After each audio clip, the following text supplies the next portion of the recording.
அம்மா மருத்துவமனைக்கு சென்ற பின்னாலும் தொடர்ந்து பொறுப்பு முதலமைச்சராக இருந்து வரவர். ஒரு நாள் அவரை அம்மா அவர்கள் தூரத்திலே வைக்கவில்லை, அமைச்சரவையிலிருந்து விடுவிக்கவில்லை, அவர் மேல் எந்தவித குற்றச்சாட்டும் இல்லை. அதேபோல் அவருடைய பதவியையும் அம்மா எந்த காலத்திலும் பறிக்கவே இல்லை.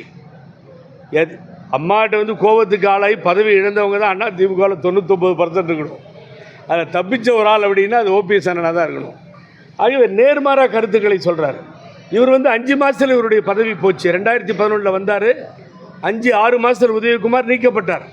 ஏகப்பட்ட மின் விளக்கை போட்டு மின் தடைக்கு எதிராக இதெல்லாம் பண்ணாருன்னு சொல்லி உடனே எடுத்துட்டாங்க. இப்படிப்பட்ட ஒரு சூழ்நிலை. ஆகவே அவர் ஓபிஎஸ்சி சொல்லுவது சரியில்லை. பாருங்கள், அதே நீங்கள் கேட்டதுக்கு ஏன் சொல்கிறேன்னா, ஒரு இணக்கமான சூழ்நிலை ஏற்படும் பொழுது இதையெல்லாம் சொல்லி கெடுக்கிறாங்க. உதயகுமார் கெடுக்கிறாரு. அதுக்கு பின்னாடி அங்கே ஒருத்தர் இருக்கார்ல, நம்ம எனது அன்பு நண்பர் புறாத்தலைவன் ஜெயக்குமார், அவர் சென்னையில் அங்கேருந்து ஓபிஎஸ்ஸை கொசுன்றாரு. கொசு ரொம்ப டேஞ்சரானது இல்லையா? மலேரியா எங்கேருந்து வருது? கொசுவில் தான் இருந்து வருது. டெங்கு எங்கேருந்து வருது? கொசுலேருந்து வருது. ஓபிஎஸ்ஸுக்கு சில கொசு கடிக்க ஆரம்பித்தா தாங்க மாட்டார் அவர்.